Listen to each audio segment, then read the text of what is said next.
What's up, beautiful people? It's Mike James of P&Z Life Coaching, and I'm back again with another episode of Black Business Booming. Thank you already to everybody who's watched any episode, a single second of the episode. Thank you to all my past interviewees. I'm excited, man. I keep just looking forward to every person that I interview, just highlighting some Black businesses that are doing some amazing things. And again, hearing this, these first interviews I've done is people that I know, that I've been connected with through social media, and just have some type of rapport already. So it's been fun. And here I am again with another person I've been looking forward to interview. Another connection on the Convos app, just connections I've made here in the last few months. And so I'm excited. I want to give my guest this opportunity to introduce himself, tell us a little bit about him, his name, and his business. Hello, everyone. My name is Anthony Ackey Jr. I was born and raised in West Philadelphia, similar to, the Fresh Prince Will Smith.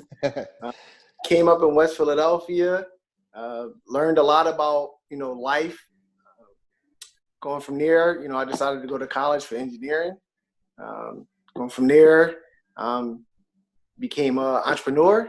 And after that, I'm trying to reach heights, new levels to open up doors for not only myself and my family, but others as well. Awesome. So a little bit about me. I'm pretty sure you'll get to know more as we go on. Yeah, excited, man. So I always ask that question to engineers because my wife is an engineer. So what concentration in engineering? Was it computer, electrical, or mechanical? So I went to school for mechanical engineering. I have a bachelor's of science in mechanical engineering. And my emphasis focused a lot on mechanical design, mechanical dynamic design. Awesome. That's awesome, man. Yeah. Engineers, that's a whole class of its own, man. With even I love y'all it. Schooling and what y'all do, man, and even how y'all think and process things. So yeah, it's interesting. It's always interesting for me being married to an engineer. That could be like a movie.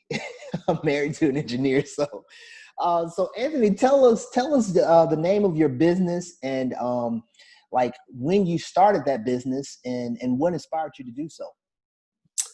Okay. So the name of my business is Athey Power Sports. Athey is my last name. So it's Alpha Tango Hotel Yankee, Athey Power Sports. You can find us at www.athypowersports.com. And the way the business was birthed, it actually dates back, I'm going to say, to 2016 roughly. And I officially started the business August 1st, 2018. And prior to that, I worked in the defense industry. At first, I was working at a company called Boeing. A lot of people probably heard of it. I was a contractor there doing some special work for them in which I received stellar reviews. And midway through my contract, I received a call from a company, another defense contractor, who I previously put applications in earlier in the year before I started with Boeing. I spoke with the management team at Boeing, and upon us speaking for about a month, I decided to take the opportunity at the other defense contractor as it was a full-time hire. Now, before actually accepting the position, I was told that, my job would encompass X, or I would be doing X as part of my job duties. However, when I got there, I was doing something completely different, which Right. Isn't a problem because I am an engineer and I'm able to adapt. And for liability purposes, I am not going to mention the name of the defense contractor. However, I am a very honest and ethical person, or at least I try to be to the best of my ability. So when I got into that industry, it wasn't what I expected as far as ethics standpoint.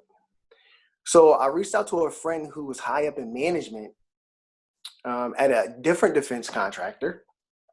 And him and I began to talk, and he began to give me the ins and outs of the defense industry once I was in there. He didn't give me this insight before I actually stepped into the Right. He gave it to me after I was in it. So I told him, I said, well, look, if this opportunity doesn't work out, because, I'm really frustrated with what I see going on. I said, two things is either going to happen. I said, A, I'm going to take, all the money I have saved or what little money I have saved. And I was like, I'm going to go somewhere and be at peace. I said, the other option is I'm going to start a business because, I'm fed up with what I'm dealing with, So long story short, I ended up getting fired, and it was nothing, and I had the reviews to prove this. It was nothing wrongdoing on my part, nothing unethical. I always completed my work on time. I was a top star employee, but the way that I was terminated was completely unjust. And people that actually worked with me, they knew it, but they can't speak up, just like what you see going on with the police. Like some of the good cops aren't even willing to speak up. So I was terminated, and me being a man of my word, I had two options: either just go somewhere and be free, or start my business. So essentially, I started my business. Wow. Yeah. So with yours, it's like a lot of people, we'll talk about coming from a place of passion. It's what I was passionate about. But for you, it was a little bit of both. You had some passion with necessity. Like it came to that fork in the road where I gotta go this way or that way. And what better time to say, okay, now I'm going to follow something I'm passionate about, when you're almost forced into that, making that decision, being fired and stuff like that. That's amazing. That story in and of itself is amazing. And, another reason why I like doing these interviews, because there's so much behind the scenes stuff that you don't know. Somebody comes to your shop, somebody, gets familiar with your business and don't know the half of what it took to get you there. And it's like, this is what I like about these interviews. So also something that people may not know, that you are an author, man. You're an author. And so tell people a little bit about your book, the title, and what inspired you to do that book. This for the people watching, this is something that I have a passion for, that I'm excited about. So tell people about your book, man, your first book. I'll say that, your first book. Well, thanks, Mike. The way that my book came about, it's actually, it came from a place of frustration. So roughly 4 or 5 months before I actually was terminated, I left work one day. I believe it was a Thursday or Friday. I was living in pretty much Los Angeles, California. And out there, almost every day is beautiful. But this was one day where it was just gray and cloudy, which is rare. Went home, sat there frustrated with the world. Something just said, open your laptop and start typing. So me being an avid motorcycle rider, that's my passion. That's what I love to do, going to the track, riding through the canyons, riding really hard. It basically makes me feel free. I just started putting words down on a page, just started typing. And sometime later, after me pressing the delete button and keep typing, delete button, keep typing, I ended up with 2 pages. And this was probably January of 2018. Closed my laptop, got something to eat, went to bed. Didn't touch it again for at least probably a month, maybe. Had another frustrating day a month later. Same thing, opened it up, read what I wrote. Oh, this is pretty good. Right. Continued on. Turned into 4 pages. Close it. Next thing I know, closer to me getting terminated, I started writing a little bit more piece by piece, adding a page here and there. I think by the time I finally got terminated, I think I was roughly going to say maybe a chapter and a half into the book. And once I did get terminated, I had a lot of free time on my hands. So I'm not one to sit around and be stagnant. So I said, you know what, I'm going to use this time to be productive before, I end up starting my business, because that was the plan. So we'll just write. We'll see what happens. Well, started going to the beach every day because I lived down the street from the beach. So I started going to the beach, different places around California, different beaches. Sit down on the beach, just typing. Thoughts coming, ideas coming, typing. Finally get to the point where I exhausted like my finances, where I was secure. I said, time to pack up. So it's like, you know what? time for me to get back to the East Coast. I came back to my hometown, Philadelphia. This point, I'm little over probably halfway done a book, maybe halfway done a book. Get back to Philadelphia. You know what? I got to finish this. So while I'm in the process of starting my business, getting everything filed, paperwork, just kept writing. And I believe, if memory serves me correct, right around Thanksgiving of 2018 is when I finally completed the book. And it was rough, but I was like, you know what? This is an actual good story. It has a beginning, a middle, and an end. And so 6 Gears, the novel, the draft was now finished. And that was a huge accomplishment. And then I spoke to a bunch of people who told me the hurdles of getting a book published. And they told me, oh, you'll never get published. And this is coming from people who don't look like me, completely different. So I said, don't tell me I can't do something. I said, I made it from a place that you know nothing about, you've never seen, got an engineering degree, lived, all across this country. I've accomplished a lot. I'll publish this book my darn self. So in short, I started reading, started researching like an engineer. Right. Basically, engineer is the discipline of problem solving. You're faced with a problem. Engineers have a huge toolbox full of tools to use to solve problems. My problem was, it's a good chance nobody is willing to publish my book. You know what? I'll do it myself. So that's how I ended up publishing 6 Gears. Man, that's awesome. Because people, like you said, even in hearing the stories, and it's one of those things that I aspire to be an author. I will one day be an author, and it's one of those things. Even knowing the background of people who's got a book published, like you say, all those things you hear, and so to be self-published, that's awesome, and that's one of the first things for people. I encourage people to get the book. It's awesome. Even if you know nothing about writing, I think it would be a great book just to give you a look into that world. And that's the first thing I noticed when I opened it, because maybe I just didn't pay attention to that. And I'm like, damn, bro published his own book. And so when I saw that stood out to me, and I was like, that's amazing, man. So congrats on that, man, just to be able to say, hey, I published my book. I don't need you to tell me how to do it or who won't do it. I did it myself. So that in and of itself is amazing, man, to do that. I just want to add, so not only am I an independent publisher, I didn't publish through no other source. I independently published it, and I am the manufacturer. I also manufacture all the copies of the book. As an engineer, I figured out what needs to be done. I went through all the testing. I went through all of the quality. I went through every step of the engineering phase with this book. After, editing and getting it ready for publication, filed all the correct things I needed to file. I even have a copy in the library system of Philadelphia. So yeah, I really went out, independent publisher, independent manufacturer.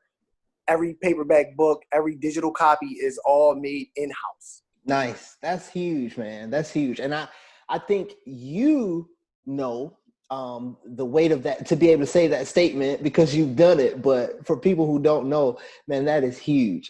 What middleman?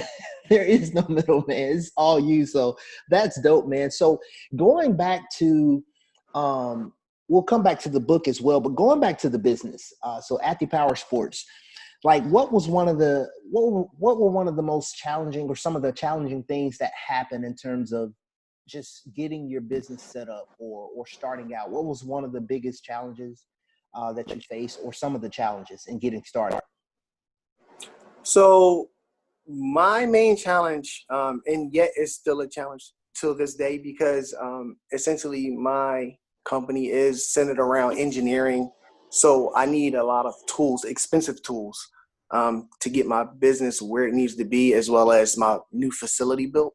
And the biggest hurdle is, capital, having, cash on hand or the resources to get the things that you need, because starting a business, money and resources get depleted very quickly, because unless you have a secondary or tertiary source of income, it makes it that much tougher. So my biggest hurdle then and probably still is now, is getting more capital. And one of my solutions to that was to publish my book myself and use the proceeds from the book to try to finance my goals of building the new facility and get my business to where it needs to be. Right. So in that, like the problem solving, it's like one of those things now I say a lot with, in you just my inspirational videos and with clients. It's like, okay. And a lot, you mentioned like with the climate that we're in, just in the world today, it's the saying that I think we don't pay attention to enough: be the change you want to see. And so that goes back to that problem solving. You see a problem, what's the solution? You do it, instead of asking, well, what can we do? And what are you doing? And so that's amazing. Like I'm really just getting energized from this interview and hearing your story, man, of just that problem solving, like you said, with your engineering background, but that problem solving of saying, hey, listen, this is what I'm going to create. Because that's one thing with entrepreneurship too, right?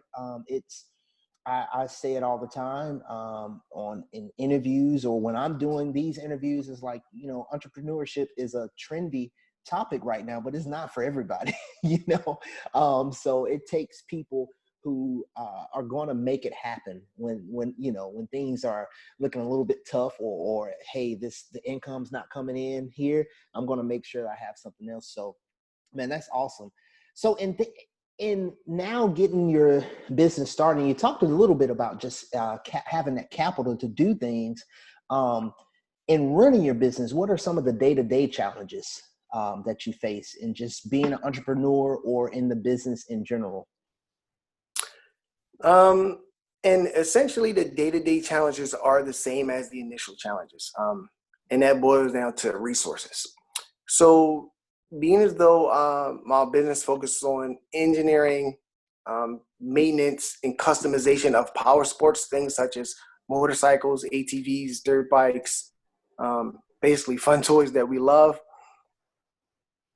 I need, a nice facility that's zone commercial, in a city that's affordable, where I can work out of, and be able to do everything I need to do and bring on staff. Now, the current climate that we are in, commercial properties, essentially in my community where I'm at, for the magnitude that I currently need, not long term, but right now, it's very expensive per month just to rent or lease. Mm. And when I say very expensive, I mean very expensive, because I have to have a space for engineering, which is typically done with computers and sometimes hands-on machinery, mm-hmm.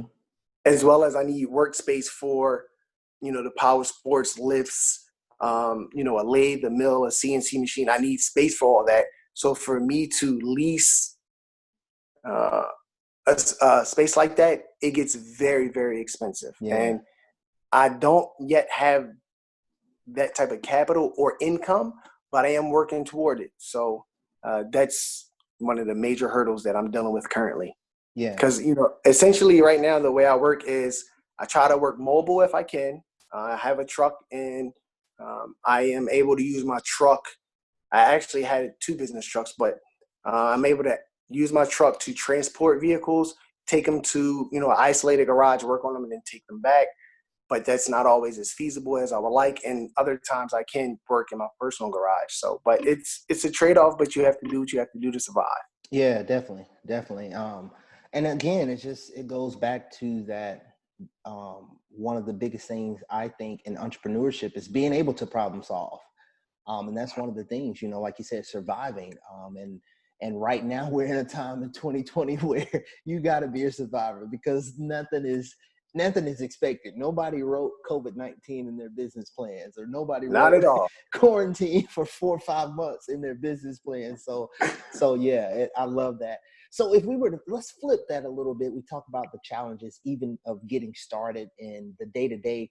So if we look at the opposite of that, what's one of the most satisfying things, or some of the satisfying things of being an entrepreneur and having your business and even writing the book? What are some of the more satisfying things that you can just, at the end of the day, it makes it all worth it? So, some people, they try to be humble about this, and I'm going to try my best to be humble, but I'm going to just be brutally honest. When I get that email to my phone, ding, and it shows me invoice paid, or, you have a new order, you have a sale, and, customer who wanted this customized, they finally paid you. That is truly, truly rewarding in itself right there. That's the ultimate goal.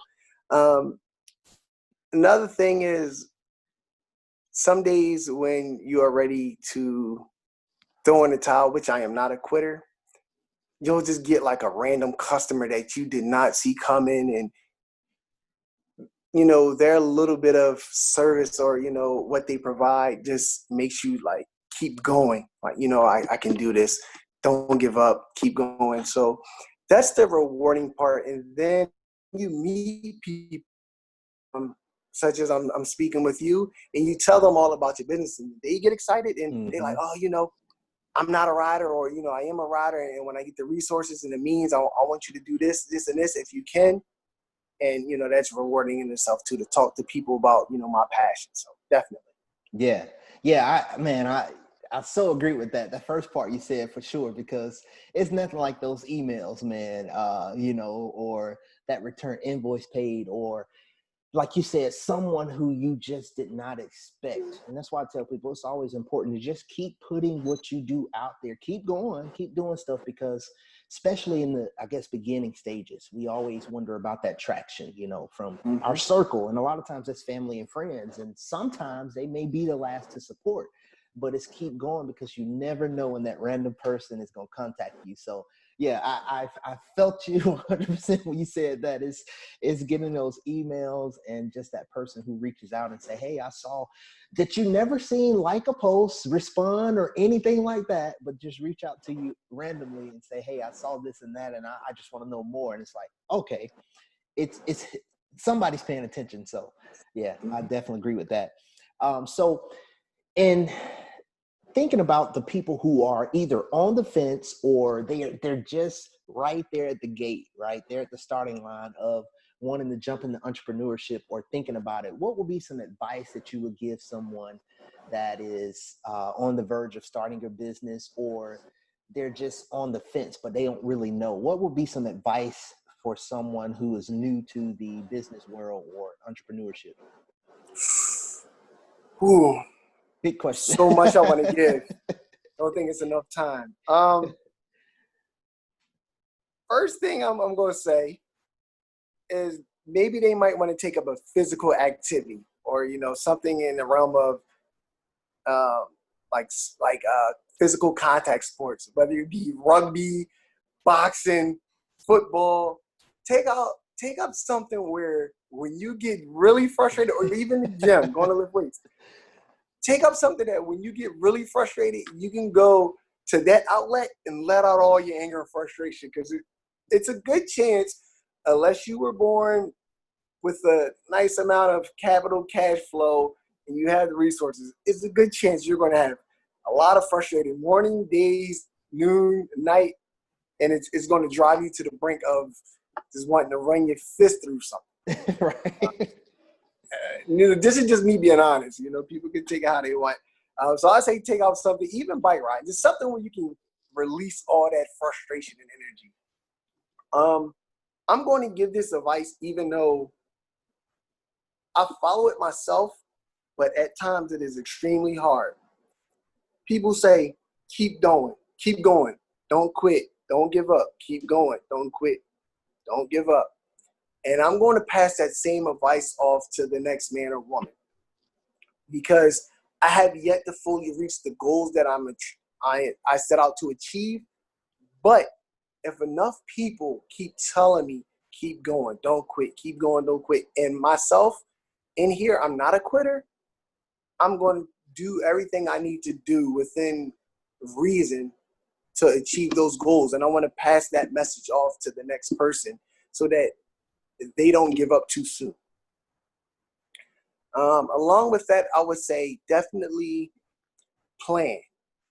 There's a saying by a famous rapper. His name is Killer Mike. And he says, plan, plot, strategize, mobilize. It's something along those orders. And I'm going to say that makes a lot of sense. So if you want to start trekking towards entrepreneurship, you definitely have to have a solid plan. And nothing ever goes 100% to plan. So you have to be able to either call an audible, or when you see a plan isn't going exactly as you thought it would, you have to be able to shape shift and continue to move on towards the goal, the target.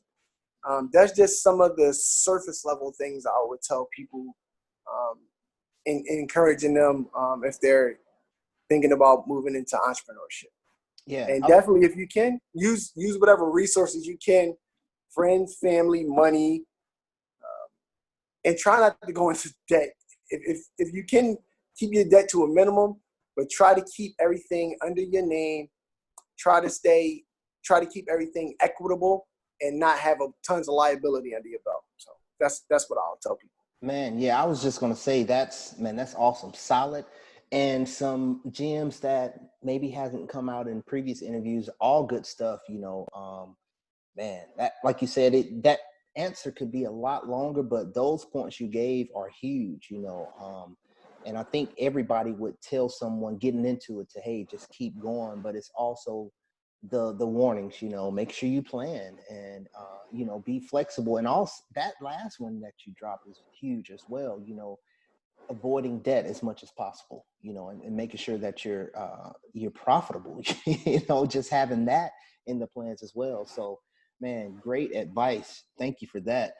So getting back to the book and with your business, what's next? What's next for Anthony Athey Jr., Athey Power Sports, 6 Gears? What's next? What's on the horizon for you, bro? I've always set very aggressive goals for myself, sometimes huge astronomical goals. There's a quote that I've heard quite often growing up. I'm not exactly sure who originated the quote. I tried to find the origin of the person who came out with the quote, but I was never actually able to nail it down with facts who the original author was. But there's a quote that says, "Shoot for the moon. If you miss, you're still amongst the stars." So I always set my goals out there to the moon or beyond.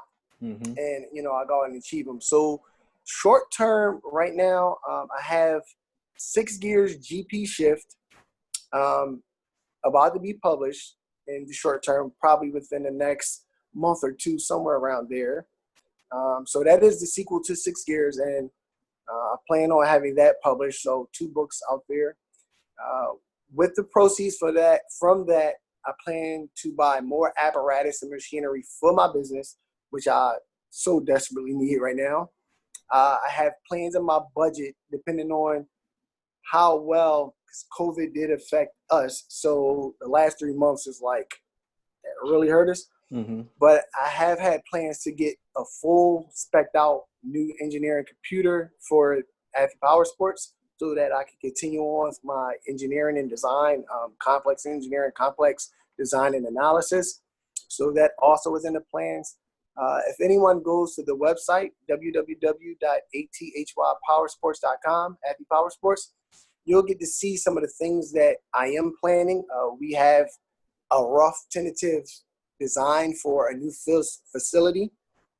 I believe it's a little over 8,000 square feet, 8,000 square foot facility with all new machinery, CNC mills, lathe, all types of technology, a dynamometer, things of that nature. So that's huge for Athey Power Sports. And I always told myself this is just a goal, just another accomplishment, just to add to my obituary when I die. I always just wanted to get an MBA, just because. Mm-hmm.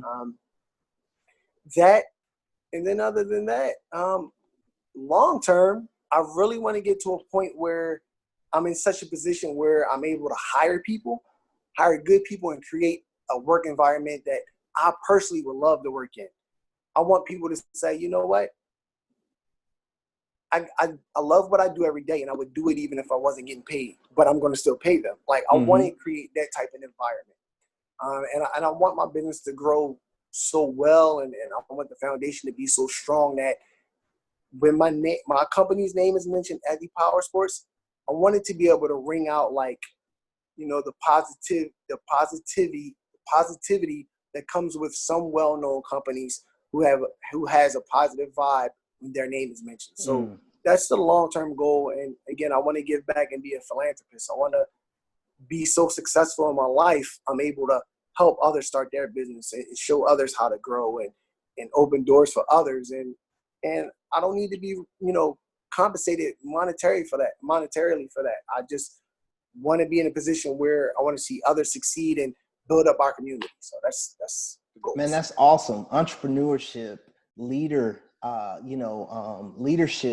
authorship, philanthropy. That's amazing, man. I am behind anybody with those kind of aspirations and goals, and that positivity will 100%, man. So I love that, and I wish you the best on everything that you have going on. And of course, as you know, I'll be keeping up with that. I encourage everybody, to always support these businesses that are on each and every one of these interviews. And the great thing about it is, even if you are not in the area where you can do things with these businesses, you can share, you can talk about these things, especially the authors out there. You can get their books, support in any way you can. So Anthony, I want to leave the last little portion to, is there any other ways people can contact you, or is it through the website? I know you've mentioned the website a couple of times. Is there any other ways people can get in touch with you? So that is the main method to contact me. If you go to our website, again, it's athypowersports.com, www.athypowersports.com. If you go there, we have a contact tab set up. You can email us directly, which comes directly to my business phone or my business email account. The company's phone number is on there, as well as any other contact information. If you want to send us a piece of mail, our address is on there, our current address until the facility is built. And that's the best means to contact me, is just simply going to the Athy Power Sports contact page, and just about any method that modern day times for you to contact someone, it's on there. Awesome, man. Listen, bro, I appreciate you, man, for doing this interview. Thank you so much for just giving so much helpful insight and just the background too with the business and the book. I definitely appreciate you, man, for taking the time to do it. Definitely, man. But thank you for the invite, Mike. Greatly appreciate it. For sure. Listen, people, as always, make sure that you check out all the information in the description. And thank you so much for tuning in. Tell someone about it. Tell someone about the businesses that you see on these interviews.